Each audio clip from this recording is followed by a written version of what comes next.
복 있는 사람은 악인의 꾀를 좇지 아니하며 죄인의 길에 서지 아니하며 오만한 자의 자리에 앉지 아니하고 저는 시냇가에 심은 나무가 시절을 좇아 과실을 맺으며 그 잎사귀가 마르지 아니함 같으니 그 행사가 다 형통하리로다. 그러므로 악인이 심판을 견디지 못하며 죄인이 의인의 회중에 들지 못하리로다.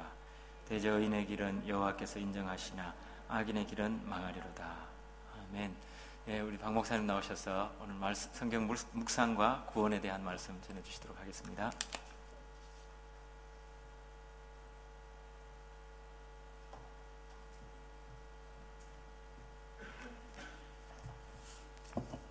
반갑습니다. 이 시간에 조는 것은 그 사탄이 역사하는 게 아니라 그 배불러서 졸리는 겁니다. 그러니까 전혀 아무 탓도 하지 마시고 피곤하신 분들은 잠깐 졸았다가 일어나셔도 좋습니다. 옆에 주무시는 분들 깨우지 마시고 푹 주무시도록 잠깐 한 5분 정도 졸고 일어나면 개안합니다. 그래서 참 좋습니다. 성경 묵상 전모를 다 강의하려면 시간이 많이 필요하죠. 이게 실제 큐티한다라는 정도의 간단한 문제가 아니라 그리스도인의 삶의 방식에 대한 문제입니다. 제가 최근에 한 2주 전에 묵상의 여정이라는 책이 나왔습니다. 그래서 여기 안에 이제 묵상에 대한 제가 하고 싶은 거의 모든 말들이 들어있습니다. 그 중에서 핵심되는 것을 오늘 같이 좀 나누려고 합니다. 성경 묵상을 왜 해야 하는가라는 질문에 대한 대답일 수 있겠습니다. 제 성경책 표지 안쪽에는 부모님 사진과 함께 다음과 같은 글이 기록되어 있습니다. 새로운 진리로부터 뒷걸음질치게 하는 소심함에서, 반면의 진리에 만족하는 게으름에서, 모든 진리를 다 안다고 생각하는 오만함에서 오 진리의 하나님이시여 나를 구하소서. 그리고 그 밑에는 제임스 테니라고 하는 분이 하신 다음과 같은 말씀이 있습니다. 동시에 그리스도의 증인과 자기 자신의 증인이 될 수 있는 사람은 아무도 없다. 자기 자신이 총명하다는 인상을 주는 동시에 그리스도께서 전능한 구원주시라는 인상을 심어줄 수 있는 사람은 아무도 없다. 내가 꽤 괜찮은 사람이라는 인상을 주는 동시에 나를 그렇게 만드신 하나님이 전지전능한 분이라는 인상을 심어줄 수 있는 사람은 없다는 거예요. 내가 부족하고 내가 연약하고 내가 아무것도 아닌 것을 있는 그대로 드러낼 때 나를 그렇게 만드신 하나님이 그때만 영광을 받으실 수 있다는 뜻입니다. 설교자로서 또 이 사역자로서 제 쉼없는 고민과 곡진한 바람을 잘 표현해주고 있는 문장들입니다. 이대로 살고 싶은데 잘 안됩니다. 제가 뜬 눈으로 나를 지새우면서 연구한 말씀 안에 하나님을 가두지도 않고 제가 살아보지도 않았으니 검증되지 않는 말씀으로 사람들의 마음을 사로잡겠다는 유혹을 떨쳐버리기가 참 어렵습니다. 저희들은 누구나 인생의 끝에 선 이들에게 어떤 시인이 한 다음과 같은 초연함을 기대하지요. 인자는 나도 애같하게 무엇을 기다리지 않을 때도 되었다. 봄이 되어 꽃이 핀다고 금방 웃을 일도 아니고 가을이 되어 잎이 진다고 산에서 눈길을 쉬 거둘 일도 아니다. 하지만 현실은 안 그래요. 세월이 흐를수록 참 사람이 욕심이 많아지는 것 같습니다. 존경했던 분들이 한 10년 못 가서 변하는 걸 보면서 무서워졌어요. 사는 게. 나도 저렇게 적응되면서 저렇게 변하지 않을까. 정말 무섭습니다. 저는 하나님의 은혜와 능력이, 또 하나님의 말씀의 능력이 나를 그런 데서 좀 보호해 줄 것이라는 그런 확신과 기대가 있긴 합니다. 그런데 사실 제 자신이 잘 안 변하는 것을 보면 초조합니다. 저는 저희 성도들이 저보다 훨씬 믿음이 좋은 것 같습니다. 저는 그렇게 또 생각합니다. 성도들한테 나도 내년에는 여러분들처럼 믿음이 좀 좋아졌으면 좋겠다고, 그래서 위에서 좀 기도해 달라고 부탁을 합니다. 저는 설교를 잘해서 설교자가 된 것이지 믿음 순서대로 목회자 되고 그렇게 하는 거 아니거든요. 저는 제 나이만큼만 믿음 갖고 있습니다. 그래서 제가 성도들의 믿음이 자라도록 기대하듯이 성도들도 제 믿음이 자라도록, 그래서 오메 저 목사 작년보다 더 철들었네 이제 성도들이 보고 그렇게 좀 칭찬해주는 그런 목사 되고 싶은 것이 꿈입니다. 그래서 제가 믿음 별로 없다는 것을 교인들한테 늘 이야기하고 좀 부끄러우니까 많이 봐주라고 그렇게 요청합니다. 참 사실 초조감은 있습니다. 왜 이렇게 난 잘 안 변할까? 이만큼 성경을 배웠으면, 이만큼 들었으면, 이만큼 고난을 당했으면, 이만큼 은혜를 경험했으면 이젠 하나님을 제대로 알만도 한데, 이 세상과 이 세상을 향한 허망한 기대를 버릴 만도 한데 여전히 있다 없어질 것에 기웃거리는 저를 보면서 속상하기도 하고 또 조바심도 나고 또 그렇습니다. 그러기에 나 자신과 나의 삶의 조건을 향한 치열한 문제 제기는 단지 젊기 때문에 한번 품어봄직한 그런 생각도 아니고 그냥 생명 있는 날 동안에 쉼없이 제가 씨름해야 될 문제라고 여기고 있습니다. 이것은요, 제가 그냥 좋은 목사인가 이런 질문이 아니에요. 나는 제대로 된 하나님의 사람인가 이런 질문입니다. 목사로 사는 것 그렇게 어렵지는 않아요. 그냥 목사로 불량하게 살지 않고 제 역할, 제 직업에 충실해서 사는 것 그렇게 어렵지는 않습니다. 근데 좋은 부모 되는 게 그렇게 어려운지 모르겠어요. 좋은 남편 역할 하는 게 참 어렵습니다. 그리스도인 목사로 사는 게 어려워요. 그냥 목사로 사는 거는 이 기능에 대해서 제가 익숙해져 있기 때문에 설교도 하고 이렇게 하는데 내 일상을 잘 살아가면서, 그러니까 그리스도인으로서의 일상이 있잖아요. 목사로서의 일상 말고 많은 시간을 보내는 내 가정과 내 가족들과 내 이웃들과의 관계에서 좋은 사람이 되면서 목사가 되는 것은 너무 힘들어요. 제가 믿음이 없다는 것은 그런 의미입니다. 훨씬 하나님 앞에서 바로 선 아버지로, 자식으로, 남편으로 또 엄마로 살아가는 분들이 너무 많아 보여요. 그래서 어떻게 하면 그렇게 잘 사시냐고 그렇게 제가 묻곤 합니다. 저는 그렇게 교회에서만 제 역할을 잘하면 하나님께서 저를 부르시는 뜻이 다 이루어졌다고 생각하지 않습니다. 저는 이 직업으로 저를 부르시는 것은 이 직업 아니면 제가 그리스도인 될 가능성이 없기 때문에 궁여지책으로 하나님이 저를 목사 삼았다고 믿고 있는 사람입니다. 가만히 저를 들여다보면 진짜 그런 것 같아요. 제가 이렇게라도 말씀 앞에 서지 않았으면 제가 그리스도인 되었을까 싶을 만큼 뺀질하고 따지기 좋아하고 그런 사람입니다. 다행스럽게도 사도 바울에게도 이런 고민이 있었던 것 같아요. 내가 내 몸을 복종하게 하면 내가 남에게 전파한 후에 자기가 도리어 버림이 될까 두려워함이로다. 열심히 말씀 전해서 다른 사람은 다 구원시키고 교회는 성장시켰는데 정작 자신은 버림을 당할까 두렵다. 사도 바울이 그렇게 고백했습니다. 그런 사람들이 있는 것 같아요. 큰 교회 목사 중에서 제가 보기에는 천국 못 갈 사람이 있어 보여요. 그러니까 큰 교회 만들었다, 사람들한테 명망이 있다, 유명한 부흥사다, 이것이 곧 좋은 하나님이 인정하시는 사역자다, 이건 아닙니다. 얼마든지 예수님처럼 대단한 분도 십자가에 달려 돌아가시기도 하고 그랬죠. 불량한 사람들이 큰 교회 많이 만들고 그렇습니다. 그래서 그런 걸로 우리는 속으면 안 돼요. 그래서 강사로 모시는 사람들, 한국에서 막 성공했다고 그런 사람들 모셔놓으면 별 실수가 없습니다. 진짜 그 양반이 일상을 어떻게 살고 있는지가 검증된 사람들 있죠. 저를 아마 모르고 목사님이 저를 부르신 것 같아요. 그래서 알았으면 저도 탈락했을 텐데. 그렇습니다. 우리 말씀 좀 볼까요? 사무엘상 2장 한번 보십시오. 사무엘상 2장 3절. 2장 3절 보시면 이렇게 돼 있어요. 한나의 기도가 나오죠. 여호와는 지식의 하나님이시라 행동을 달아보시느니라. 그러니까 우리가 한 행동을 저울로 이렇게 달아보시죠. 6절 보시면 사무엘상 2장 6절 여호와는 죽이기도 하시고 살리기도 하시고 음부에 내리기도 하시고 올리기도 하시는도다. 여호와는 가난하게도 하시고 부하게도 하시고 또 낮추기도 하시고 높이기도 하시는도다. 가난한 자를 진토에서 일으키시며 또 빈핍한 자를 거름더미에서 드사 귀족들과 함께 앉게 하시며 영광이라는 말은 무거움이라는 뜻입니다. 카보드, 직역하면 무거움의 위는 자리, 의자, 무거움의 위를 차지하게 하시는도다. 하나님 어떤 분이십니까? 죽이기도 하시고 살리기도 하시는 전능한 주권자. 어떤 기준으로 그 주권을 행사하십니까? 행동을 달아보신다, 그렇게 이야기하죠. 그래서 행동을 달아봐서 그 행동이 무거우면 무거움을 주시고 영광을 주시고 무겁지 않은 자는 그 자리에 앉지 않고 떨어뜨리신다, 지금 그렇게 말씀하시죠.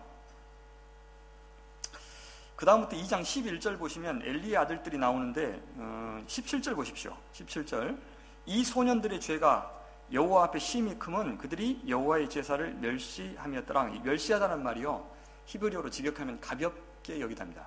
가볍게 여기다. 그들은 그러니까 여호와의 제사를 가볍게 여겼어요. 제사장 엘리의 아들들이. 25절, 그들이 그 아비의 말, 제사장의 말을 듣지 아니하였다. 그 말은 제사장이 당시에는 제사만 지는 사람이 아니라 여호와의 말씀을 가르치는 사람이었습니다. 그러니까 아버지가 전하는 여호와의 말씀을 자식들이 듣지 않았죠. 29절 보십시오. 29절, 너희가 어찌하여 내가 나의 초소에서 명한 나의 제물과 예물을 밟으며 네 아들들을 나보다 중히 여겨. 여기 중히 여겨란 말 직역할까요? 무겁게 여깁니다. 카베드, 무겁게 여겨.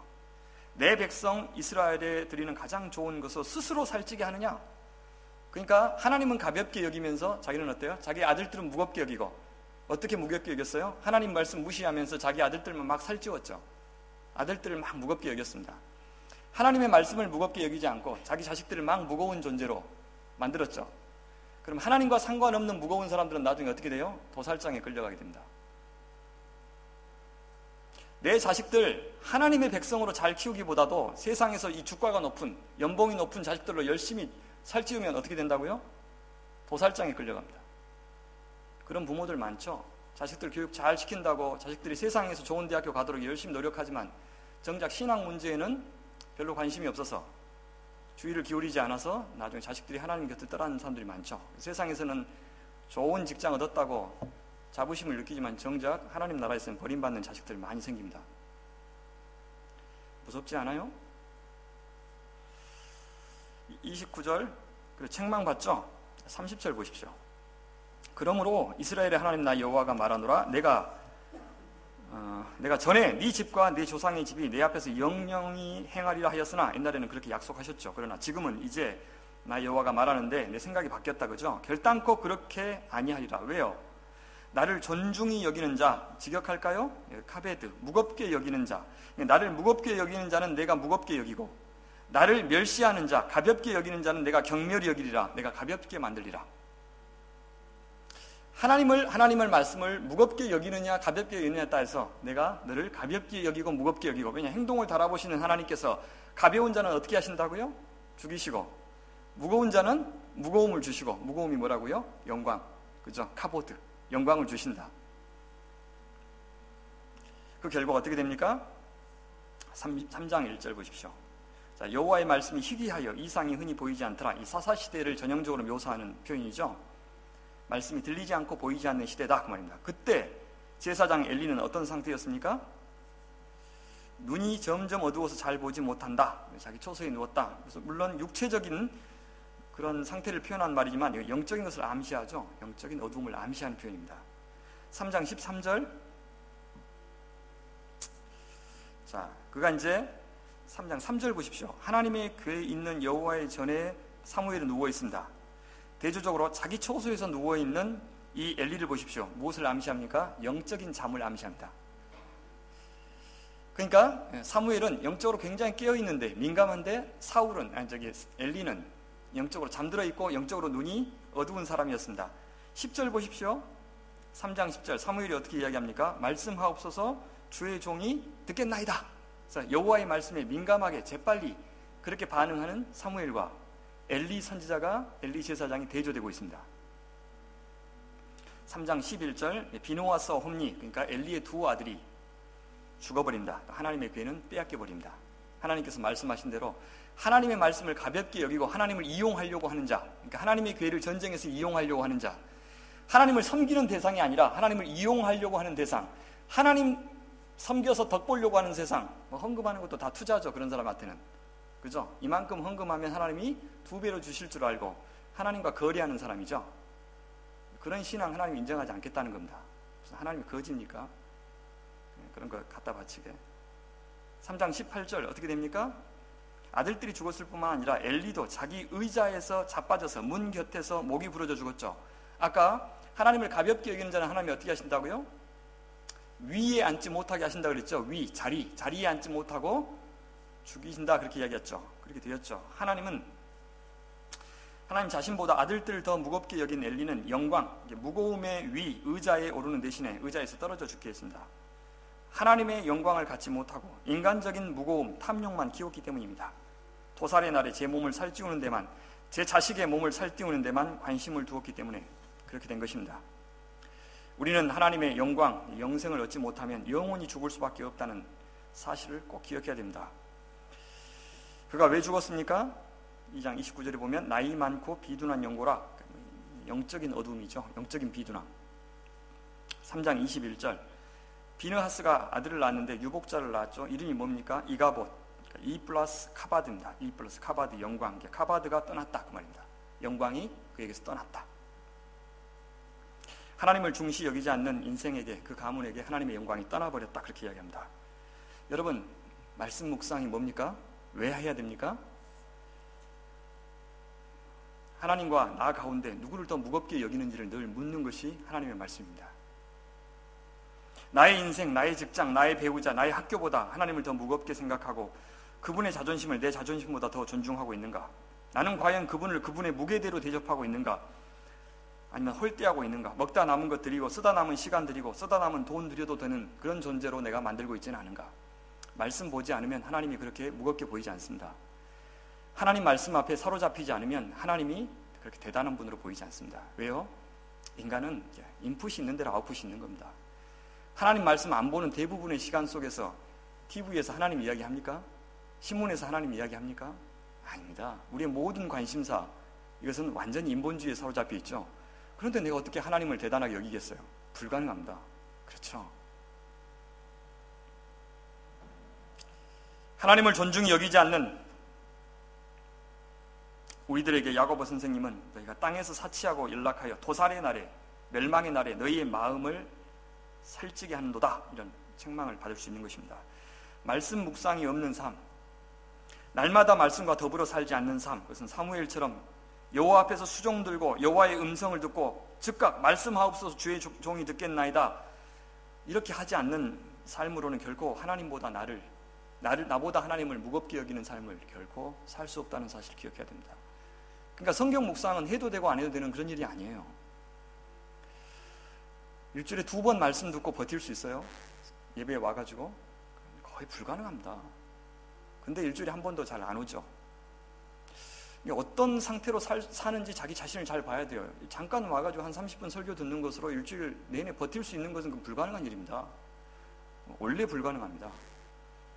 그러니까 날마다 말씀과 더불어 살지 않으면 내 의식 자체가 하나님 의식으로 사로잡혀 있지 않습니다. 그냥 다 내 마음대로 살다가 주일날 한 번 와가지고 멍하게 와서 하나님을 진심으로 찬양한다는 것은 거의 불가능합니다. 그냥 연기하지 않는 한은 무슨 정신으로요? 거기다가 뭐 식당 봉사까지 맡으면 지금 찌개가 잘 끓고 있는가? 걱정돼가지고 좀 집중하기 어렵죠. 이 뉴질랜드의 특징은 아무 반응이 없다는 겁니다. 하여튼 코스타에 와도 사람들이 웃지도 않고 대답도 않고 그냥 상처 안 받아요. 그런 줄 알고 오니까. 나도 보통 놈이 아니거든요. 우리 시대가 어떤 시대입니까? 자기 목소리가 들리지 않는 찬양의 시대입니다. 자기 목소리가 들리지 않는 찬양의 시대예요. 사운드 조금 줄이는 게 좋아요. 다른 사람이 앞에서 드리는 찬양에 묻혀서 드린다고요. 자기 목소리가 들려야 돼요, 찬양이. 앞에 있는 사람이 엔터테이너가 되는 거예요. 그냥 감상하는 거죠, 사실은. 립싱크만 하고 우리는. 그러면 안 되고 내 목소리가 들려야 돼요. 그래서 여기는 굉장히 검소해야 됩니다. 굉장히 검소하고 내가 내 목소리로 찬양하고, 그 다음에 자기 목소리가 들리는 기도의 부재의 시대. 그것은 많이 들어본 듯한 기도가 아니라 진짜 자기 삶 속에서 말씀 사건이 일어나서 하나님과 만난 그 경험이 고스란히 기도로 녹아 들어간 그 기도, 그러니까 나만 드릴 수 있는 기도 있죠. 그런 기도가 필요한 시대입니다. 내 사연이 있는, 자기 사연이 있는 설교와 간증이 없는 시대. 얼마든지 인터넷에서 갔다가 설교를 만들 수 있는 그런 시대에 우리가 살고 있습니다. 그러니까 목사님들도 성도님들도 다 진짜 삶 속에서 하나님의 말씀을 통해서 말씀이 인격이 되어서 내 삶 속에 간섭하고 관여하고 침투해서 내 삶을 방해하기도 하고 불편하기도 하기도 하고 내 막혔던 삶을 열기도 하는 그런 말씀 사건이 일어나지 않으면 할 말이 없는 인생이 그리스도인의 인생입니다. 그렇게 내가 이 세상이 만들어준 루트를 따라서 내 인생의 삶을 만들어가는 것이 아니라 하나님께서 직접 주인 되셔서 내 삶을 인도해 가시고 그분만이 만들 수 있는 내 삶의 이야기가 있는 사람이 그리스도인입니다. 저는 그렇게 생각해요. 천국 가서 어떻게 하면 이 천국 갈 사람과 지옥 갈 사람을 정할까 곰곰이 생각해 봤는데, 하나님이 딱 앉아가지고 딱 오면 이야기 한 자리 해봐라 그러실 것 같아요. 그래서 이야기해서 하나님, 제가 내 인생에서 그 어디 대학교 나왔고요, 어디 직장에서 연봉 얼마짜리 했고요, 내 자식들 잘 키워갖고 몇 평짜리 아파트에다가 뭐 차 타고, 그러면 하나님이 뭐 또 더 없냐? 그러실 것 같아요. 뭐 재미없다고 너 지옥 가라고. 이야기가 그렇게 재미없냐고. 뭐 네 자랑이지 그거. 그거 저리 가라고. 어떤 양반이 와가지고 어때요? 참 아무것도 아닌 사람인데 하나님이 은혜 베푸셔가지고 내가 속 차려가지고 세상에 다른 재미 없더라고. 그냥 하나님 말씀, 하나님의 교회, 하나님께서 이 땅에서 하시는 일에 참여하는 거, 옆에서 거드는 거, 그것보다 더 재밌는 거 없더라고. 그래서 내가 언제쯤은 진짜 내가 주 예수보다 더 귀한 것이 없다고 찬양하게 됐다고. 참말로 인생 재밌었다고. 그런 인생보다 더 증오하기 좋은 인생은 없더라고. 음이 재밌는 거 또 없냐? 그러면서 넌 나중에 천국 가서 내가 또 나머지는 들을게.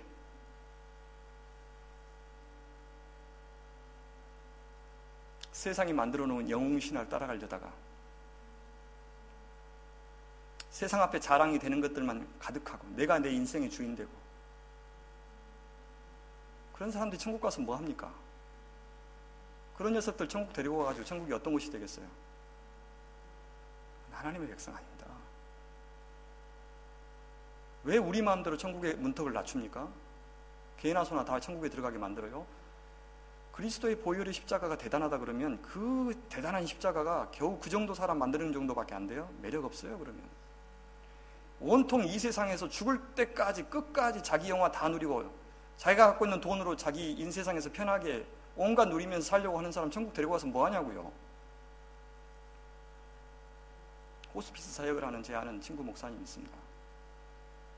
인생 마지막에 끝까지 천국 안 가려고 하는 사람들은 장로 목사들이래요. 끝까지 안 가려고 발버둥. 같이 신앙생활 한 사람들은 순전하게 저 천국 사모하면서 주님 앞에 맡기는데, 기어코 더 살겠다고 안간힘을 쓰는 사람들은 신앙생활 많이 한 사람들이래요. 저희 교인들한테 그래요. 못 고칠 암 걸렸으면 병원에 돈 갖다 주지 말라고, 그냥 돌아가시라고 그랬어요. 뭐 길어봐야 3년 사신다고. 그렇게 돈 그런 데 쓰지 말고. 진짜 그랬어요. 저는. 저희 교인들 중에서 치료 거부하고 그냥 돌아가신 분들 있어요. 제가 터무니없습니까? 젊기 때문에 이런 겁니까? 아니 진짜 천국 소망한다 그러면 젊을 때 기껏해서 돈 벌어가지고 의사들한테 약사들한테 돈 다 갖다 바치고 자식들 고생시키고 그럴 필요 없잖아요. 의연하게 돌아가시면 됩니다. 진짜 천국에 대한 소망이 있다면. 그러니까 이 땅에서 하나님과 더불어서 말씀과 더불어서 천국 못 누린 사람이 저 천국 소망한다고 하는 건 거짓말입니다. 저는 천국 안 가봐서 잘 모르겠어요. 그게 좋은지 안 좋은지 잘 모릅니다. 뉴질랜드가 좋다고 뉴질랜드 살아본 사람이 막 사진 보여주고 막 그래도 좋은갑다 했지, 내 온갖 뭐 돈을 아껴가지고 돈을 세이브해가지고 뉴질랜드 가보고 싶은 생각 정도는 안 들었어요. 실제 저 천국을 그 정도로 사모하는 사람 아니에요. 그러니까 천국 안 가봤기 때문에 안 가본 곳을 내 목숨까지 바쳐가면서 가보고 싶다고 할 정도로 순진한 사람 아니란 뜻이에요. 여러분 그래요? 제가 천국을 가기 원하는 것은 지금 나와 동행해서 너무나 좋은 그 하나님이 계시기 때문에, 그 한 이유 때문에 저는 가고 싶은 겁니다. 천국에 뭐가 있는지 몰라요. 안 누려봐서 모른다고요. 그런데 안 누려본 것 성경에도 거의 없어요. 묘사에 천국에 대한 묘사가 없습니다. 그런데 그런 천국 가고 싶다고 이 땅에서 내가 이 좋은 곳을 포기하면서 살 만큼 저는 대단한 믿음의 사람이 아니에요. 다만 지금 다른 어떤 재미보다도 하나님과 더불어 사는 재미가 있어요. 저는 점점 배워가고 있습니다. 아마 나이가 들면 더 좋아질 것 같아요. 그래서 나이 드는 것에 대한 기대감이 있답니다. 제 평생의 소원은 멋있게 늙어가는 겁니다. 진짜 잘 여물어가는 것이 제 평생의 소원이에요. 다른 소원은 없습니다. 그래서 제가 제일 싫어하는 말 가운데 하나가 나이에 비해서 젊어 보이신다고. 내가 이 나이 많이 먹지는 않았지만 이 나이 먹도록 얼마나 고생했는데 나이 들어서 젊어 보인다는 말이 좀 소가지가 없어 보인다는 말로 들려가지고 별로 기분 안 좋습니다. 조금 더 나이 들면 내 명예에 연연하지 않을 수 있고 돈에 연연하지 않을 수 있고 힘 빠지고 진짜 내가 할 수 있는 일이 별로 없어지면 저 천국 더 사모하는 진짜 멋진 사람 될 수 있지 않을까, 그런 기대 때문에 사실 내 노년을 사모합니다. 힘이 빠지고 나를 알아봐 주지 않는 그런 시절이 사실은 기다려집니다. 지금은 너무 힘들어요. 너무 젊기 때문에 겸손하기도 힘들고. 여러분, 제가 지금 주님의 영광만을 위해서 이렇게 말씀 전하고 있는 것 같습니까? 안 됩니다. 그런 게 어디 있어요? 그거 다 사기예요. 그건. 유학하고 있는 중에 선생님이 영국까지 와서 유학하냐고, 하나님의 영광을 위해서 공부하러 왔다고. 제가 그랬어요. 교수가 한 3분 정도 아무 이야기도 안 하시더라고요. 별 생각이 다 들지 않겠습니까? 그래서 내 영어가 짧았나? 다시 한번 이야기해야 되나? 그 3분이 3년 같았어요. 건강히 생각해 보니까 내 대답이 진짜 옳은가 하는 생각이 들었어요. 그래서 제 영광 반, 하나님의 영광 반 위해서 왔습니다 그랬어요. 그랬더니 교수님이 아무 일도 없었던 듯이 그냥 말을 이어가셨어요. 저는 그런 사람입니다. 저는 모든 인생이 51대 49라고 생각하면서 삽니다. 제가 아무리 잘해도 51이고요. 49만큼의 제 욕망을 감춘 사람입니다. 어떤 사람이 아무리 못해도 그 사람은 49만큼은 잘한 사람입니다. 저는 일 많은 저희 하나님을 향한 마음을 100으로 여겨주시는 하나님의 은혜 때문에 사는 사람입니다. 저는 51이 되려고 안간힘을 쓰고 아무리 잘할 때도 저는 하나님이 용서하셔야 될 49가 있다는 생각으로 사는 거지, 나는 엄청 잘 사는 사람이고 누구는 아주 몹쓸 사람이라는 생각으로 살지 않습니다. 그런 제가 그나마 52를 유지할 수 있는 것은 하나님 말씀 때문입니다. 그 앞에 섰기 때문에 내가 이렇게라도 양심껏 말씀대로 살고 내 욕망을 누르면서, 겨자씨만한 믿음이지만 태산 같은 불신앙을 누르면서 그렇게 살 수 있는 겁니다. 그렇게 살게 만드는 유일한 힘이 뭐라고요? 말씀입니다. 말씀이고 혹은 나에게 주시는 하나님의 고난이 있죠. 그래서 내 꼬라지를 알게 만드시는 그 하나님의 자비로우신 가혹한 자비, unmerciful mercy, 그것 의지하면서 제가 겨우겨우 이렇게 제 자신을 지켜가면서 사는 그런 인간일 뿐입니다. 그런데 말씀까지 안 본다, 하나님 말씀 앞에까지 안 서고 주님 앞에 날마다 죄인의 심정으로 기도하면서 나아가지 않는다, 아무도 버틸 수 없습니다. 어떤 장사도 그 어마어마한 사탄의 힘을 이길 수가 없습니다.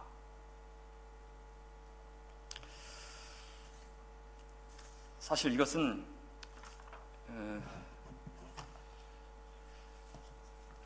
이민교회가 아까 얼마나 어려운지 설교 때 잠깐 이야기했지만 이루 말할 수 없을 겁니다.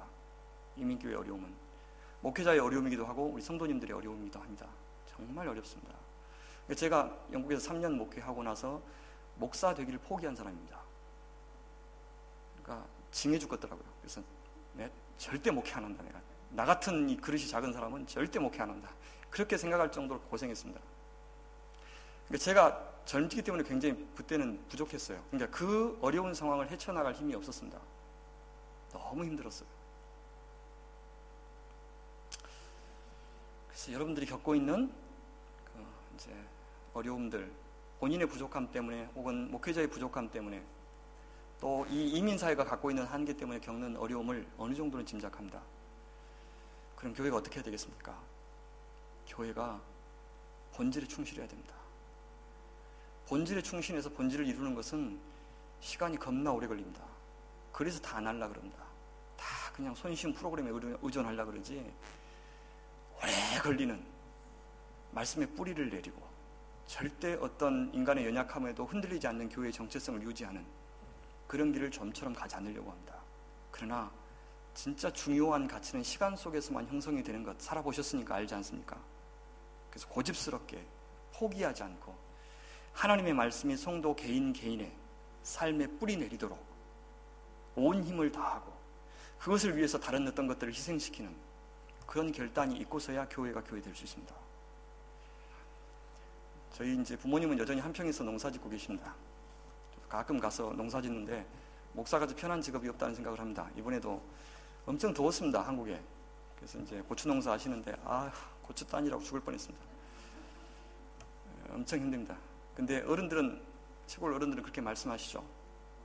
하농은 잡초를 다스리고 중농은 곡초를 다스리고 상농은 땅을 다스린다. 그렇죠? 들어보셨죠? 하농은 잡초를 다스리고 중농은 곡초를 다스리고 상농은 땅을 다스린다. 진짜 중요한 것은 지속 가능한 일입니다. 그러니까 잠깐 빛을 발했다가 부흥한 것처럼 보이지만 싹 사그라들인 것은 가치 없는 것들입니다. 진짜 영원한 가치는 지속성에 있습니다. 지속성. 스테이빌리티입니다. 지속 가능한 사역이 되기 위해서 교회가 갖고 있는 제한된 자원 가지고 쏟아야 될 곳이 어디냐고요. 그것이 하나님의 말씀입니다. 하나님의 말씀입니다.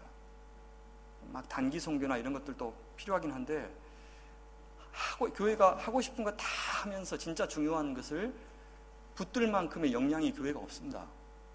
그래서 이 선택과 집중의 원리를 따라서 하고 거기서 생긴 역량을 가지고 다른 것들에 인발부하는 사실 그런 전략이 필요한 겁니다. 땅을 다스리는 작업, 이 작업을 해야 된다는 겁니다. 말씀 묵상하는 것이 단순히 유행의 차원에서 하는 이야기가 아닙니다. 구원이 뭡니까? 구원. 예수님께서는 자신이 세상을 구원하러 오셨다는 표현을 좀처럼 쓰지 않으십니다. 뭐라 그러냐면 오셔서 자신의 역할을 뭐라 그러냐면 때가 찼고 하나님 나라가 가까웠으니 복음을 믿으라 그렇게 이야기하셨죠. 그러니까 하나님 나라가 그분이 하고 싶으신 말씀의 핵심이었습니다. 하나님 나라, 마태복음에서는 하늘나라, 천국이라고 불렀죠. 하나님 나라, 신국 같은 표현입니다. 그러니까 하나님께서 아들을 이 세상에 보내신 것은 하나님 나라를 위해서 보내신 겁니다. 그게 뭐냐면 하나님 나라는 비로소 예수님으로부터 시작된 것이 아닙니다. 구약에도 하나님이 다스리셨죠. 누구를 통해서요? 하나님 나라의 왕은 항상 하나님이셨지만 하나님이 항상 대리 통치자들을 통해서 다스리셨습니다. 아담부터 시작해가지고 아브라함, 노아, 족장들 시작해서 모세, 여호수아, 사사들, 그 다음에 삼중직이라고 한 왕, 제사장, 선지자, 이들을 통해서 하나님께서 자기 백성들을 다스리시고 하나님과 자기 백성과의 관계를 언약이라고 한 형태로 맺으셨습니다. 그렇죠. 그래서 다양한 언약들이 있었죠. 아브라함 언약, 그 다음에 시내산 언약, 신명기의 모압 언약, 그 다음에 다윗 언약, 이런 언약을 맺으셨는데 그 언약의 내용이 뭐냐면 하나님과 자기 백성 사이 약속하는 겁니다. 그 약속의 조건이 뭐죠? 그걸 토라라고 합니다. 토라. 율법이라고 번역하는데 율법은 적당한 번역이 아닌 이유가 뭐냐면 이 토라는 법전 플러스 가르침입니다. 그러니까 법전만을 가리켜서 토라라고 하지 않고 법전과 이 하나님 모든 교훈들 있죠. 이것들 포함해서 토라라고 이야기합니다. 신약에서 율법으로 하면 뭐냐면 노모스는 보통 그 법전을 가리키는 표현이기 때문에 율법으로만 생각하면 안 됩니다. 말씀 그렇게 번역하면 훨씬 좋겠죠. 토라를. 하나님께서 말씀을 주셨어요. 그 말씀에 순종하면 복을 받고 불순종하면 저주를 받는다. 이게 언약의 조건입니다. 다시 말해서 하나님의 백성이 하나님의 통치를 따라서 사는 방식이 뭐냐면 말씀 순종입니다. 말씀을 떠나서 내 마음대로 살면서 하나님의 백성이다 이렇게 할 수 없는 거죠. 근데 이 백성이 하나님의 말씀을 떠났죠. 그래서 하나님께서는 자기 백성을 바벨론으로 아수르로 다 팔아넘기셨습니다. 그리고 하나님 나라가 끝난 줄 알았어요. 그런데 선지자들이 다시 약속했죠. 새 언약을 맺을 거다. 다시 메시아를 보낼 거다. 약속해서 한 300년 동안 길게 기다리고 있었습니다. 근데 누가 오셨어요? 바로 그 메시아가 온 겁니다. 구약의 모든 메시아들, 기름 부음 받은 자 있죠. 그걸 이제 헬라어로 이야기하면 크리스토스, 그리스도라고 부르죠. 메시아하고 그리스도는 같은 표현입니다. 구약의 많은 메시아들, 기름 부음을 받은 자들이 있었죠. 구약에. 그들을 다 완성한 이제 하나님 나라의 메시아가 온 거죠. 누굽니까? 맞아. 예수 메시아, 예수 그리스도, 크리스토스, 그죠? 그분이 오신 겁니다. 그분이 뭘로 오셨어요? 이제 하나님 나라의 왕으로 오셨죠. 그래서 하나님 나라라고 부르고 그 나라의 왕을 그리스도라고 부르는 것입니다. 예수님이라고. 예수님이 오실 때부터 다시 오시는 그날까지 하나님 나라의 대리 통치자로 지금 계시는 겁니다. 그럼 그분이 뭘로 통치하십니까? 당신의 말씀으로 통치하시죠. 그분이 우리에게 말씀으로 통치하실 때 그 말씀 앞에 복종하는 자가 어떤 자예요? 하나님의 자녀인 것입니다. 그래서 이 하나님 나라를 받아들이는 자, 그 나라의 왕으로 오신 예수 그리스도를 왕으로 받아들이는 자가 하나님의 백성입니다. 그들은 이전에는 어디에 있었는지 골로새서 1장 14절과 15절에 보면 우리가 이제 흑암의 권세에 있던 우리를 그의 사랑의 아들의 나라로 옮기셨다. 그것을 곧 구속 제사함이라고 부른다. 그렇게 이야기해요. 구원이라고 하는 것 혹은 구속이라고 하는 것은 우리가 이전에는 어디에 살았는데요? 흑암의 권세, 그러니까 사탄의 권세, 죄의 권세, 사망의 권세 아래 살고 있었는데, 그 말은 사탄이 이 세상의 정욕과 풍속을 쫓아서 내가 내 마음대로 내 왕좌의 왕으로 내 마음대로 인생을 살고 내가 갖고 있는 자원으로 이 세상 꾸려나갈 수 있다고 생각하던 인생이었는데, 이제 그렇게 생각하지 않고 이제 나를 지으신 창조주 하나님, 그분이 보내신 아들의 통치를 받고 사는 사람이 진짜 생명의 사람이다. 그렇게 인정하는 사람으로 바뀌었다는 겁니다. 그걸 믿음이라고 부르죠? 그렇죠. 믿음은 뭡니까? 내가 과거에 믿던 나라에 대해서 변절하는 것입니다. 그리고 왕을 바꾸는 것이죠. 통치자를 바꾸는 것입니다. 내가 내 인생의 주인을 바꾸는 겁니다. 그러면 구원이 뭡니까? 바로 그 통치 아래로 들어가서 누리는 것을 구원이라고 합니다. 따라서 예수 그리스도의 왕으로 오신 예수 그리스도의 통치를 받지 않으면서 하나님의 백성이라고 할 수 있겠어요? 없습니다. 구원은 이것이 아닙니다. 자, 구원 줬다, 내 구원 받았다, 이게 아니에요. 구원은 관계 용어입니다. 관계 용어. 구원은 이런 객관적인 어떤 실체이기 때문에 한 번 주면 뭐 선물로 받아가지고 영원히 갖고 있는 그런 것이 아니고, 내가 누구를 믿고 있느냐, 누구의 자녀이냐의 문제가 구원의 문제입니다. 내가 아무리 입술로 예수님이 나의 구원자시라고, 예수님이 나를 구원하셨다고 그렇게 고백해도 실제 예수님하고는 상관없이 살고 있다면 그건 구원받은 사람 아닙니다. 예수님도 그러셨죠. 나더러 주여 주여 하는 자마다 다 천국에 들어갈 것이 아니요 오직 아버지 뜻대로 행하는 자라야 천국에 들어갈 것이다. 그렇게 얘기하죠. 그죠? 어느 날, 그날 내가 주의 이름은 선지자 노릇하고 귀신도 쫓아내고 많은 권능도 행하였지 않습니까? 이렇게 말해도 어때요? 누구냐? 나 모르겠는데? 그래서 저기 바깥 어두운데 슬피 흘려 이를 갈미 있으리라. 이렇게 이야기하시죠. 말로만 주여 주여 하면서 실제로는 예수님을 주인 대접 안 하고 내가 내 인생 내 마음대로 사는 자, 하나님의 말씀에 따라 살지 않고 그냥 내 뜻대로 살고 이 세상의 이데올로기를 따라서 사는 자, 내 백성 아니다. 그렇게 이야기하십니다. 따라서 구약에서도 마찬가지였고 신약에서도 마찬가지였고, 하나님의 말씀을 쫓아서 그분의 통치 앞에 복종하지 않는 자는 하나님의 자녀가 아닙니다. 시편 1편 보시면 복 있는 사람은 어떤 사람입니까?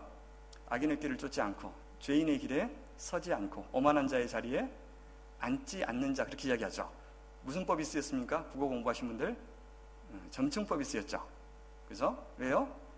복 있는 사람은 악인의 길을 쫓다가 죄인의 길에 서다가 그 다음에 오만한 자의 자리에 앉아버리죠. 우리가 그러잖아요. 쫓다가 서다가 이제 자기 자리에 앉아버리죠. 이게 죄죠. 욕심이 잉태한 즉 죄를 낳고 죄가 장성한 즉 사망을 낳느니라. 왜냐하면 죄라는 것도 관계이기 때문에 그렇습니다. 죄가 관계죠. 처음에는 찌릿찌릿하다가 어때요? 나중에는 견딜만 하죠. 그죠? 따따하더니 그냥 앉아서 견딜만 합니다. 죄 지어도 별로 양심이 뭐 찔리지도 않고 뭐 한두 번 했어요. 별일 없었잖아요. 그렇게 적응해 가다가 이제 죽는 것입니다. 믿음이라고 하는 것은 정체가 없어요. 정체가 없어요. 믿음은 관계이기 때문에 하나님 앞에 더 가까이 나가든지 아니면 뒤로 물러나 침륜에 빠질까 하노라. 히브리서 10장에서 그렇죠. 침륜에 빠지단 말은 wrecked 되는 거예요. 그러니까 그 파선 있죠. 난파되는 겁니다. 그 단어입니다. 그러니까 뒤로 물러가서 난파된다. 앞으로 나아가서 주님 앞에 합당한 자로 온전한 자로 서지 않으면, 그리스도의 장성한 분량까지 나아가지 않으면 어떻게 된다고요? 난파되는 것이 믿음입니다. 죄인의 길을 쫓다가 서다가 주저앉아버리는 그것이 복이 없는 사람이고, 어떤 사람이 복이 있는 사람입니까? 주의 말씀을 주야로 묵상하고 그것을 즐거워하는 자죠. 말씀과 더불어서 날마다 주야가 일도 하지 않고 말씀만 본다는 뜻이 아니라 온종일 하나님의 말씀에 사로잡혀서 사는 자, 그래서 주님과 동행하는 것을 기쁨으로 여기는 자, 의무로 하지 않고 그래야죠. 그래야 우리 주님 다시 오셔서 우리를 주의 나라에 이르게 하실 때 그 나라에서도 그 주님과 함께 더불어서 교제하며 잘 살 수 있죠. 이 땅에서 그 재미 못 보는 사람이 천국 소망한다고 하는 것은 그냥 죽기 싫다는 말하고 똑같습니다. 그러니까 지옥 가기 싫으니까 천국 가고 싶다고 이야기하는 것이지, 천국에 정말 소망해서 가고 싶단 말이 아닙니다. 천국 가면 뭐합니까? 맨날 예배하고 그 다음에 말씀 보고 그럴 건데 좀 짜증나지 않겠어요? 선생님들? 그것도 한두 번이지. 아니, 솔직하게 이야기하자고요. 이 땅에서 그분과 더불어 사는 재미없는 사람들이 어떻게 천국을 소망해요? 제 아는 분이 그 정주영 회장 살아계실 때 굉장히 친했습니다. 그래서 거의 전도가 되었어요. 근데 그분이 이제 국민당 창당해가지고 대선 나가는 바람에 그 기회를 놓쳤습니다.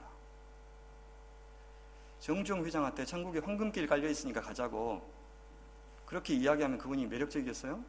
황금이 없어요, 그분이? 천국은 이 땅에서 우리가 욕망하는 것이 천국에 있기 때문에 거기 가는 것이 아닙니다. 천국의 본질은 관계입니다. 이 땅에서 하나님과 더불어, 그죠? 주 예수 그리스도와 더불어 사는 기쁨, 그것을 더 충만하게, 온전하게, 영광스럽게 누릴 수 있는 곳이니까 그게 천국입니다. 그 재미를 이 땅에서 누리는 겁니다. 그것이 바로 현재 임한 천국입니다. 하나님 나라는 죽어서 가는 어떤 장소 아닙니다. 아닙니다. 하나님 나라는 통치의 개념입니다. 장소의 개념이 아니라 하나님이 다스리시는 곳이면 언제든 어디든 그곳이 천국입니다. 여기가 천국이죠. 여기가. 왜? 이곳에 지금 성령으로 더불어 그리스도께서 임재하셔서 우리를 다스리고 계시죠. 이곳이 천국입니다. 그러니까 이 땅에 이미 임한 천국을 누리지 못하는 사람은 저 다가올 천국을 맛보지 못한다. 하나님 나라 천국이라는 말을 요한복음에서는 영생이라는 말로 바꿔서 이야기합니다. 그래서 영생은, 요한복음에서 영생의 90%는 현재적인 개념을 씁니다. 미래적인 개념은 10%밖에 안 됩니다. 영생은 죽어서 연장된 생물학적인 생명을 영생이라고 부르지 않습니다. 영생은 하나님과 관계 속에서 누리는 질적인 생명을 가리켜 영생이라고 합니다. 그러니까 이 땅 위에서 지금 예수 그리스도의 통치를 받아서 성령으로 더불어 주님과 함께 사는 이 생명을 가리켜서 영생이라고 부릅니다. 그러니까 이 땅에서 영생 못 누린 자는 다가올 영생도 누리지 못한다. 그렇게 보시면 됩니다. 교회는 이미 천국을 보장받은 사람들이 천국 가는 그런 버스가 아닙니다. 이 땅은 천국의 모델 하우스입니다. 이 땅에서 천국이 어떤 곳인지를 세상 앞에 보여주는 왕같은 제사장의 사명을 갖고 있는 것입니다. 그러니까 이 백성들이 천국을 보여주지 않으면 저 밖에 있는 사람들이 천국이 어떤 곳인지를 알 수가 없습니다. 구약에는 이스라엘이 그 역할을 했다면, 그래서 제사장 나라라고 불렀죠. 신약에는 우리가 바로 교회가 그 역할을 해야 됩니다. 교회가 사이즈를 키우는 것이 목적이 아닙니다. 그것은 우리가 누누이 성령께서 자기의 역사하신 대로 보내주신다고 믿고 있잖아요. 이 공동체가 진짜 천국을 보여주면 뭐냐, 내 영혼 내가 너한테 맡긴다 하고 보내주시겠죠. 자꾸 인위적인 방법으로 사람 늘리려고 하는, 자기는 천국을 누리지도 못하고 천국이 뭔지도 모르는 사람들이 수두룩한데, 그런 사람들한테 천국 다 이미 보장되었다고 이야기하고 말씀으로 사는 것의 삶의 중요성도 이야기하지 않고 그냥 거짓 위안을 주는 것이죠. 거짓 안정감을 주는 것이죠. 그렇게 하지 말고 여러분들이 천국을 충만하게 누리면 하나님께서 여러분들에게 이 교회를 사용하실 거라는 겁니다. 그래서 우리 교회가 성숙하지 못했는데 사람들이 늘어나는 것은 굉장히 긴장해야 됩니다. 저희 교회가 지금 생긴 지 한 1년 됐는데 한 15명을 시작했는데 한 200명 넘어요, 지금. 근데 교인들이 한 15억 정도 빚을 내가지고 이제 큰 건물을 마련하겠다고 막 나서고 있어요. 가만히 지켜만 보다가 관여하지 않습니다. 본인이 하겠다 그러면 해보라고 좀 살펴보다가 도저히 안 되겠길래 7억 이상 구하지 말라고 했어요. 맥시멈 7억. 지금 현재 우리가 월세 내는 것 하면 은행이자로 5억 정도 살고 있습니다. 그래서 한 2억 정도만 더 플러스 될 만한 공간 구하라고. 그렇게 딱 마지노선을 정해줬습니다. 그리고 한번 찾아보시라고. 왜 그렇습니까? 저희 교회가 수준이 안 되는데 사람들이 엄청나게 몰려오는 것에 대해서 제가 원치 않기 때문입니다. 그래서 역량을 쌓고 우리 사람 성전이 다 형성된 후에 그 다음에 건물 마련해도 늦지 않습니다. 그래서 한국교회가 은행에 진 빚이 9조입니다. 9조. 그리고 월 6천억 원의 이자를 줍니다. 미쳤죠? 다 하나님의 뜻대로 한 일입니까? 하나님의 영광을 위해서? 아닙니다. 탐욕의 결과입니다. 교인들이 죽어라고 벌어가지고 이자로 다 주고 있는 거죠. 우리 그러지 말자고.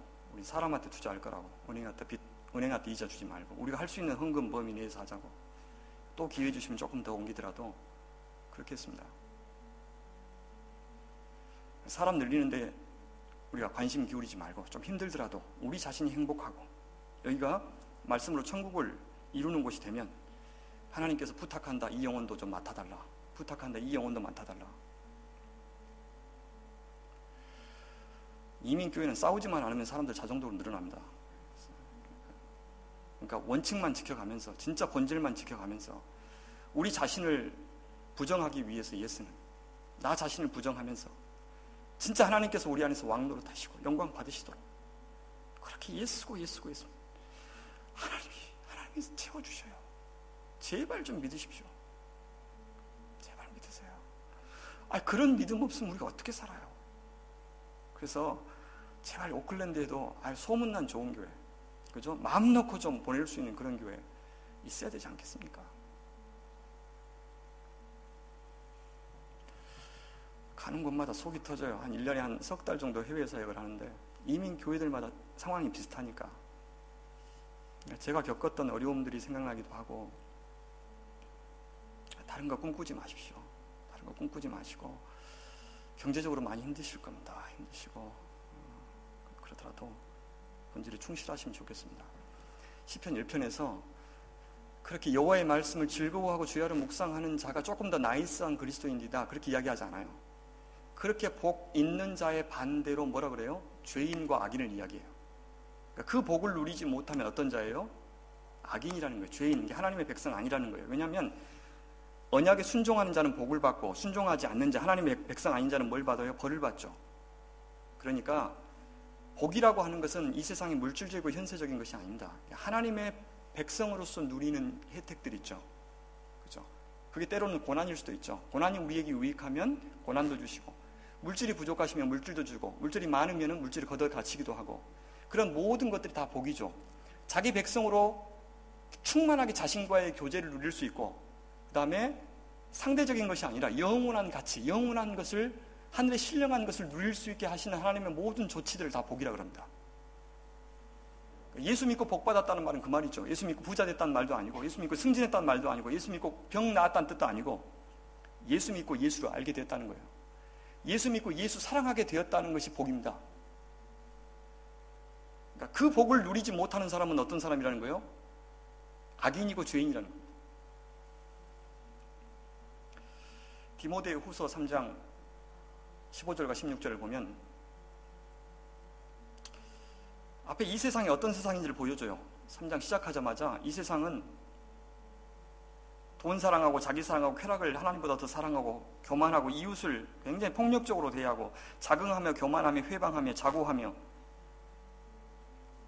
결국 그것을 뭐라고 한마디로 이야기하냐면 경건의 모양은 있으나 경건의 능력은 없다. 그런 시대가 이 말세 시대다. 우리 시대하고 똑같죠.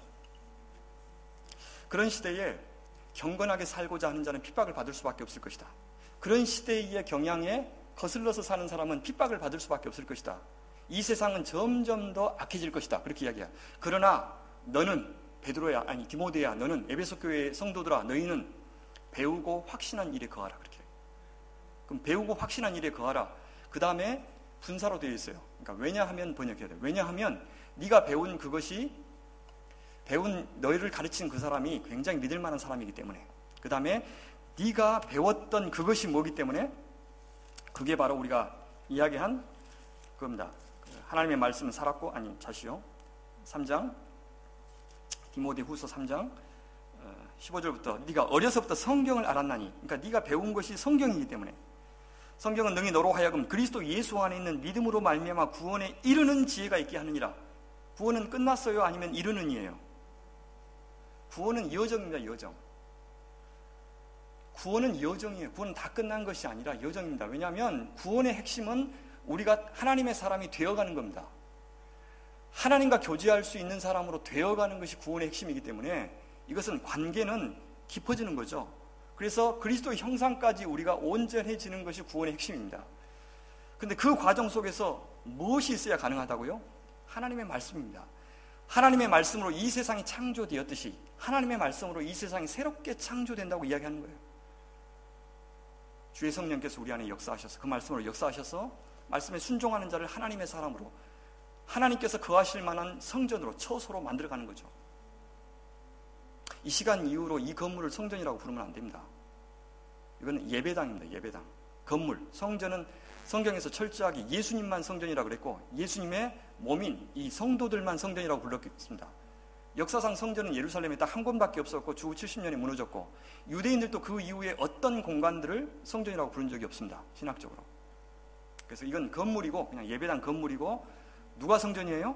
우리 사람이 성전입니다. 정리했으면 좋겠습니다. 어쨌든 우리 자신이 성전이 되어가게 하기 위해서 주의 말씀이 역사한다는 겁니다. 그래서 뭐라 그럽니까?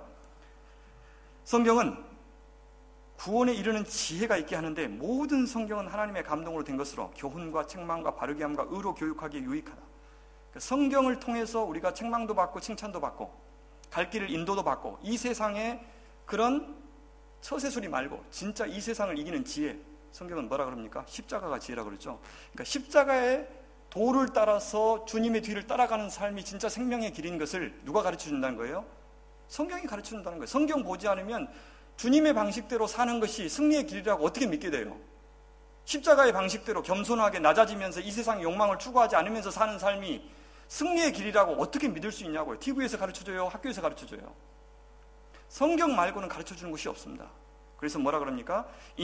그 이유는 하나님의 사람으로 온전케 하며 온전해지는 것이 우리의 목표입니다. 그것이 여정입니다. 그 다음에 뭐예요? 모든 선한 일을 행할 능력을 갖추게 합니다. 이 선한 일은 착한 일을 가리키지 않습니다. 그것은 성경 다른 곳에서 구원받은 사람에게 요구되는 열매를 가리킬 때 선한 일이라고 그래요. 그것이 에베소서 2장 8절과 9절에는 구원의 목표처럼 이야기합니다. 디도서 3장에도 마찬가지고 구원의 목표가 우리가 선한 일을 행할 사람으로 만드는 것이 구원의 목표라고 그래요. 이 악한 세상에서 우리를 건져주신 이유가 바로 이 세상에서 선한 일에 열심하는 참 백성이 되게 하기 위해서다, 그렇게 이야기하죠. 이 선한 일은 하나님의 뜻을 이 땅에서 행하는 것을 가리켜서 선한 일이라고 합니다. 그렇게 행할 능력을 갖게 하는 것은 뭐라고요? 하나님의 말씀밖에 없다 그래요. 다시 말해서 이 세상에서 하나님이 기뻐하시는 선한 일을 감당하면서 살지 않은 채로 내가 구원받았다, 하나님의 사람이다 이렇게 말할 수는 없는 것입니다. 수준 차이는 있지만 적어도 내 삶의 목표가 하나님의 나라와 그의 영광과 하나님의 기쁨이 되는 삶, 내가 이렇게 살고 싶다, 이런 마음으로 가야 된다. 이 세상의 삶은 속도의 문제가 아닙니다. 방향의 문제입니다. 빨리 가는 것, 남보다 앞질러서 가는 것, 그게 중요한 게 아니라 바른 방향으로 가는 게 중요합니다. 히브리서 4장 보면 이렇게 이야기합니다. 히브리서 4장에는 광야 이스라엘 백성들과 순종의 본인 광야 이스라엘 백성들과 예수님과 불순종의 본인 광야 이스라엘 백성들을 대조합니다. 4장 1절에 그러므로 우리는 두려워할지니 그의 안식에 들어갈 약속이 남아있을지라도, 예수님 재림하실 때 영원한 천국에 들어갈 약속이 남아있죠. 남아있을지라도 너희 중에는 이미 믿는 사람들이죠. 믿는 사람 중에 혹 이르지 못할 자가 있을까 함이라. 왜요? 그들과 같이, 광야의 이스라엘 백성들과 같이 우리도 복음 전함을 받았지만 들은 바 그 말씀이 그들에게 유익되지 못한 것은 왜요? 듣는 자가 믿음으로 그것을 받지 않았기 때문이다, 그렇게 얘기합니다. 그러면 저 영원한 나라에 들어가는 안식에 이르기 위해서는 어떻게 해야 됩니까? 11절 그러므로 우리가 저 안식에 들어가기를 힘쓸지니 저동적으로 들어가는 게 아니라, 에베소서에서는 믿음의 선한 싸움을 싸우라, 디모데전서에 그 다음에 하나님의 전신갑주를 입고 싸우라 그러죠. 이것은 힘쓸지니라고 표현하죠. 여기서는 왜요? 이는 누구든지 저 순종치 아니하는 본 광야의 이스라엘 백성들의 본에 빠지지 않게 하려 함이라. 그럼 어떻게 하면 할 수 있습니까? 그 밑에 나오죠. 하나님의 말씀 살아있어 좌우에 낯선 어떤 검보다도 예리하여 혼과 영감이 관절과 골수를 찔러 쪼개기까지 하니 또 마음의 생각과 뜻을 판단한다, 감찰한다. 지으신 것이 하나도 그 앞에 나타나지 않음이 없고 우리 결산을 받으실 이의 눈앞에서 벌거벗은 것 같이 드러나느니라. 그러니까 우리가 저 안식을 위해서 힘쓰라. 힘쓰는 방법이 뭐라 그럽니까? 우리의 생각과 마음의 뜻을 다 감찰하는 하나님의 말씀 앞에 벌거벗은 것 같이 날마다 서서 그 말씀으로 나를 조명받고 그 말씀이 해석하는 이 세상에 속지 않고 살아가는 것, 그것이 저 안식에 이르는 길이다. 그렇게 이야기하고 있는 것입니다. 그러니까 말씀 묵상하는 것은 해도 되고 안 해도 되는 그런 옵션이 아니라 반드시 해야 된다고 이야기합니다. 말씀을 맺겠습니다. 느헤미야 8장 보시면 아주 놀라운 장면이 등장합니다. 느헤미야 8장의 주인공은 느헤미야가 아니고 에스라도 아닙니다. 그 사람들이 등장하긴 하지만 저자의 초점은 그들에게 있는 것이 아니라 백성들에게 있어요. 백성들이 먼저 나서서 학사 에스라에게 율법책을 가져다 달라고 요청합니다. 그 말은 가르쳐 달라는 것이죠. 자발적으로 수문학 광장에 모이죠. 새벽부터 정오까지 에스라가 나무 단상에 올라가지고 율법책을 읽자 알아들을 만한 사람은 다 귀를 기울입니다. 율법책을 딱 펴자 경의를 표하면서 일어납니다. 또 하나님을 찬양할 때 아멘, 아멘으로 화답하죠. 그리고 에스라가 율법책을 낭독하고 그것을 해석해 주자 그 말씀을 깨닫습니다. 왜 성전을 재건하라고 하셨고 왜 무너진 성벽을 다시 쌓으라고 하셨는지를 알게 되었습니다. 그리고 자신들이 얼마나 율법의 명령과는 동떨어져 살고 있는지를 알게 되었습니다. 하지만 오늘은 하나님의 성일이니까 근심하지 말고 기뻐하라고 하자 또 그 가르침 그대로 먹고 마시고 나누어 주면서 즐거워했습니다. 말씀에 따라서 자유자재로 만들어지는 사람이 된 거예요. 굉장히 놀라운 장면입니다. 그런데 9장에 가서는 그들이 금식하고 굵은 배를 입고 티끌을 무릅쓰고 회개합니다. 또 이방 사람들과 절교하기도 합니다. 백성들이 먼저 지도자에게 말씀을 들려달라고, 해석해달라고, 깨닫게달라고 요청했다는 사실을 우리는 기억해야 됩니다. 지금 이 시대에 필요한 것이 그것입니다. 다시 목회자의 역할이 말씀을 전하는 자의 역할로 회복되도록 우리 교인들이 도와주셔야 됩니다. 우리 목회자가 한 주간 가장 고민해야 되는 것이 어떤 말씀을 증거할까? 어떻게 성도들을 말씀으로 먹일까? 이렇게 할 수 있도록 여러분들이 온갖 여건들을 다 조성해 주어야 합니다. 제가 굳이 해외에 돌아다니면서 주로 이제 목회자 사역을 많이 하는데 그 이유가 있습니다. 해외에 있는 목회자들은 자기 하나 건사하기 어렵습니다. 일단은 교제하기가 어려워요. 다른 오클랜드에 같이 있어도 다른 목회자들과 교제하기 어렵습니다. 왜냐하면 이 교회에 있다 다른 교회 가가지고 이 목사 욕하고 뭐 그랬는데 서로 다 경쟁자고 너무너무 사이가 좋기가 어렵습니다. 그러니까 협력자로서 같이 일하기가 굉장히 어려운 상황입니다. 외로워요. 굉장히 외롭습니다. 거기다가 여기서는 목회 자료를 구하기가 어렵습니다. 한국에 있는 분들은 재충전이라도 받으면서 재교육 받으면서 늘 새로워지는데 여기서는 쉽게 나갈 수도 없잖아요. 굉장히 외롭고 자기가 스스로 말씀 안에서 자기를 지키기가 몹시 어려운 상황입니다. 거기다가 이제 생계까지도 어려운 목회자들이 많이 있죠. 사는데 급급할 수가 있습니다. 일도 하셔야 되고. 악순환이죠. 그 악순환을 선순환으로 바꿔주려면 교회가, 우리 성도님들이, 우리 목회자가 말씀 안에서 충만해지도록 진짜 다른 일들은 성도님들이 나눠서 좀 감당하시고 신방도 우리 장로님들이 나눠서 그렇게 수고해 주시고 목회자는 오직 말씀에, 그래서 일주일에 딱 한 번 주일날 설교하더라도 그 말씀 듣고 성도들이 살아나도록 기회를 주시고 또 일꾼들 양육할 수 있도록 기회를 주시고 필요한 자원을 공급하시고 많이 필요합니다. 위에서 교회가 심플하게 운영될 필요가 있습니다. 굉장히 많은 활동들은 우리를 번잡하게 하고 성도들이 바쁘면 절대 사고할 수가 없습니다. 묵상은 고독 속에서 나오는 겁니다. 심플하게 살고 기본적으로 성도들이 아주 힘든 일상을 살고 계시니까 그 수고로운 일상 속에서 자신을 지키기도 어려운데 교회가 활동 위주로 가기 시작하면 정신 못 차립니다.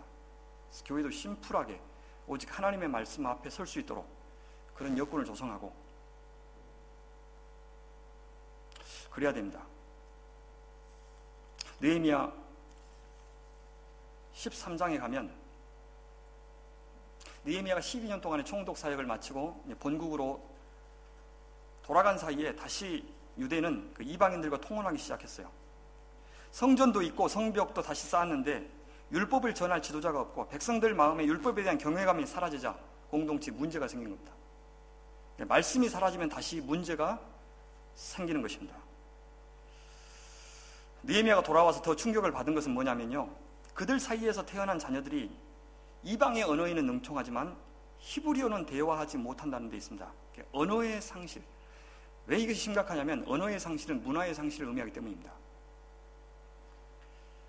특히 이것은 성경을 읽을 줄 모르는 아이들이 되었다는 점에서 심각합니다. 이 교회가 물론 지금은 현재는 우리 교회를 잘 다독거리고 세워가는 일이 굉장히 중요하겠지만 특히 그것 중에서 이 다음 세대를 향한 고민들을 하셔야 됩니다. 그러니까 신앙의 언어가 전수되는 문제.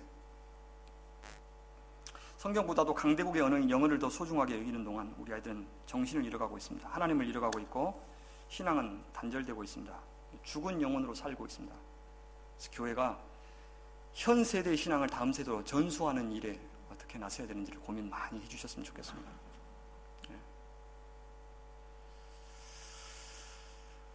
이혜인 수녀님의 시 읽어드리고 마치겠습니다. 구해야 할 자들이 하도 많아 혼자서 처절히 피 흘려 죽은 당신 진정 왕이십니까? 온통 귀먹고 병든 세상에 산천이 울리도록 큰 대답 주십시오. 당신이 왕이라면. 날마다 조금씩 내가 죽지를 못해 내 안에 그대로 죽어 계신 분이요, 어떻게 당신을 살려내야 합니까? 제발 큰 소리로 대답해 주십시오.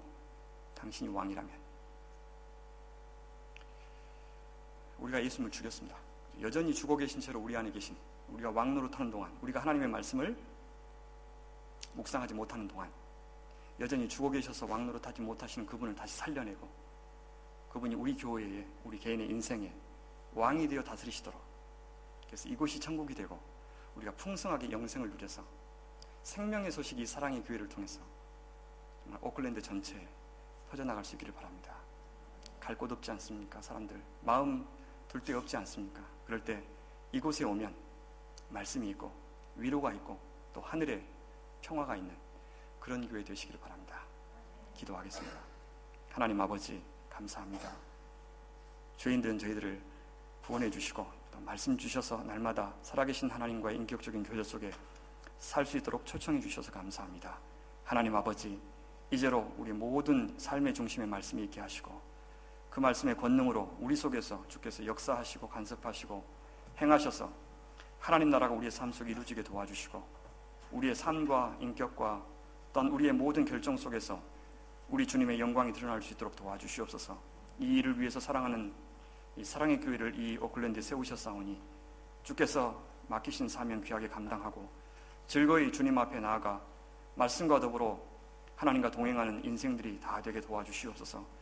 그 말씀을 통하여 깨어진 관계들이 회복되고 또 상처받고 무너졌던 심령들이 온전케 회복되어 하나님 아버지 한 몸 이루어 우리 주의 영광, 우리 주의 영화로우신 이름을 드러내는 교회로 귀하게 사용하여 주옵소서.